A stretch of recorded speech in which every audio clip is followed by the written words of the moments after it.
With the addition of Whimpering Waves, Camellya is close to being the best, if not the best DPS in the game due to how phenomenal her performance is in every single content. Camellya is a main DPS character that specializes in dealing basic attack damage. Most of her damage is considered as basic attack damage. In this video, I will let you know everything about her kit, best builds, teams, rotations and more. So without any further ado, let's jump right into it. Starting with her kit, let's start with the easiest part, her Liberation. Her Liberation just deals some really nice damage to enemies and helps with concerto generation, which Camellya needs. So we all know that Camellya can spin to win, and there are two ways to spin. One is in her white hair mode where she spins vertically, and the other one is in her red hair mode where she spins horizontally. Both of them have their pros and cons, which I will cover in a bit. She can switch from white hair mode to red hair mode by using her skill, and the other way by using a skill or jump. In the red hair mode or blossom mode, Camellya is stuck in air where she cannot move except by doing dodges. In this mode, all her attacks are replaced along with her dodge counter. All the damage in this mode are considered as basic attack damage. Casting the resonance skill or jumping will end this state. Now the main part of her kit. After you get an intro on Camellya, her forte is completely filled. This is consumed by hitting enemies with her attacks like basic attacks or resonance skill, and she gains these stacks called as Crimson Birds. She can have up to 10 of them, which is gained after her forte is completely depleted. These birds are really important as the damage multiplier of her nuke is increased by 5% for each stack. After her concerto bar is filled, the resonance skill will be replaced by an enhanced skill called Ephemeral, which is a nuke damage. This will fill her forte circuit again, and the damage multiplier of all her attacks is increased by 50%. This is the main DPS window of Camellya. The first inherent skill gives 15% havoc damage bonus, and the damage from her heavy attack in normal state will be considered as basic attack damage. The second inherent skill gives her another 15% havoc damage bonus and gives her increased resistance to interruption while casting her basic attacks in both the forms. So this means that she has increased resistance while spinning in both the forms. The intro skill deals some nice damage, and as I said earlier, it gives her max forte stacks. Camellya's outro skill is a bit special. Normally, Camellya's outro skill does 329% damage of her attack, but after using her nuke, the next outro skill will deal an additional damage equal to 459% of Camellya's attack, which is a lot of damage. Now let's compare the spin attacks of both the forms. The white hair mode gives Camellya mobility, and the spin attack follows the enemy, but it lacks AoE. She can dash while spinning but cannot do dodge counters. This form also has a slightly higher damage multiplier. The red hair mode restrains her mobility, but this attack has a huge AoE and she can do dodge counters. So in conclusion, against single target enemies, if the enemy moves a lot, for example when the Inferno Rider gets off his bike, then spinning in a white hair form is better as it will follow them around, and this form also has slightly higher damage. In AoE situations or against aggressive bosses where you need to dodge a lot, the red form is better. Moving on to our talent priority. All of Camellya's talents are useful, so you will need to level all of them except the intro skill. You don't need to level it much. Her resonance skill, normal attacks and forte circuit takes the top priority, followed by her resonance liberation and intro skill. Moving on to her echoes. The best echo set is obviously going to be Havoc Eclipse as it provides a lot of Havoc damage bonus. And the best echo skill is the new Nightmare Crownless that gives unconditional Havoc and basic attack damage buff. If you don't have it, you can use the Dreamless echo skill as a placeholder. For her echo stats, go for crit rate or damage on the 4 cost echo depending on your stats. Try to aim for 65% or higher crit rate. You can aim for a bit lower crit rate if you use a Witchshore Keeper. For the 3 cost echo, use Havoc damage bonus on both the echoes or a combination of 1 Havoc damage and 1 attack percent echo, both are very close. Here's a comparison chart of it by Pridwen. And for the 1 cost echo, go for attack percent. 44111 is another echo setup you can go for by using 2 4 cost echoes with crit stats. It is really close to the 43311 echo setup. For our substats, prioritize crit stats followed by attack percent, basic attack damage bonus and flat attack. Getting some energy regen can be nice too. Moving on to her weapons. The best weapon for Camellya is going to be a signature weapon, which is obviously tailor-made for her. This weapon has a base attack of 587 and gives 24.3% crit rate. From its passive, it gives 12% attack and up to 70% basic attack damage bonus, which is huge. Blazing Brilliance and Standard Banner Weapon Emerald of Genesis both are pretty solid options.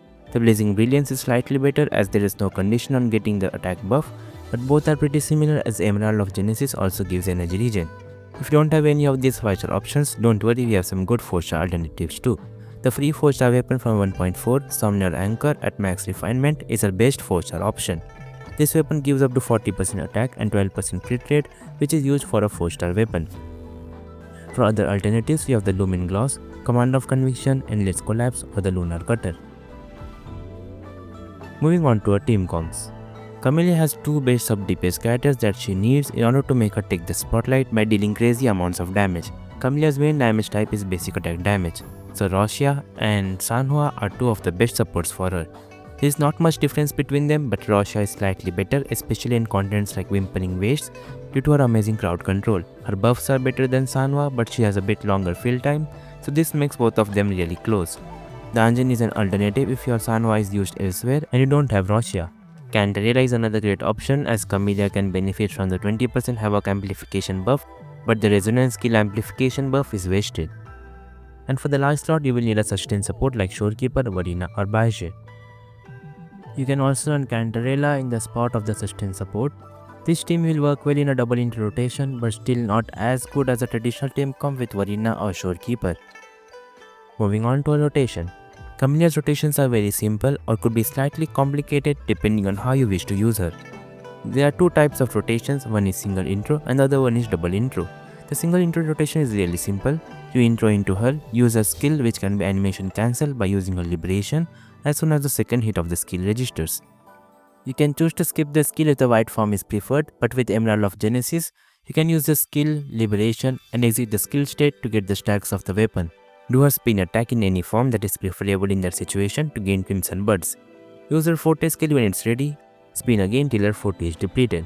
Even after completing a full spin attack, a bit of her forte will still be left, which can be used by doing some basic attacks or by using her skill. You can use her echo skill before you outro to other characters.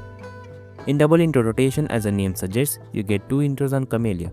Camellya has a very long rotation and her main DPS rotation is towards the latter part of her combo. So the buffs from sub DPS like Sanhua or Roshia might not last long enough. So you can first get an intro on Camellya after your sustain support, do the first half of her rotation by getting at least around 7 to 8 Crimson Buds, then go to your sub DPS, fill their Concerto and intro again to Camellya. Make sure you have 10 Crimson Buds by doing some attacks if needed and use a nuke to continue with the rotation. As you can see here, the rotation is fairly easy to do with Sanhua, but with Roshia it can be a bit complicated.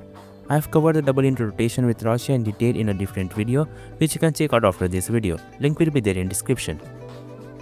Moving on to our sequences. Camellya has some really good initial sequences.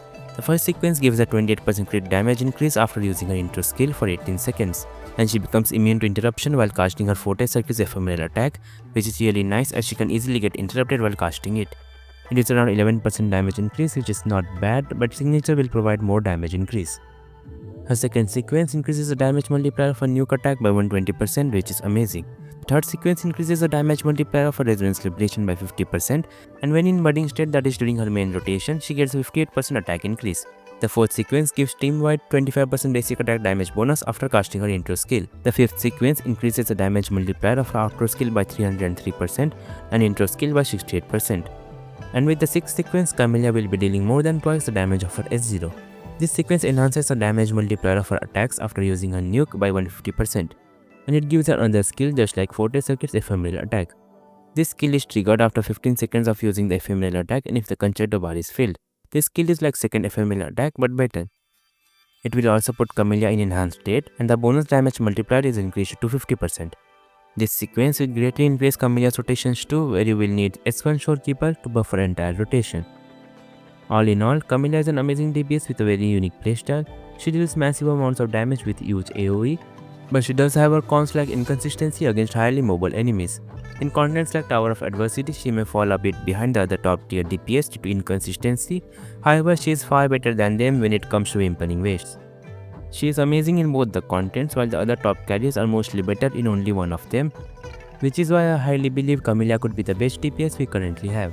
Let me know in the comments what is your opinion on this, and that's all for this video. I hope you guys found it helpful. Don't forget to like and share the video and subscribe for more Wuthering Waves content. Thanks for watching.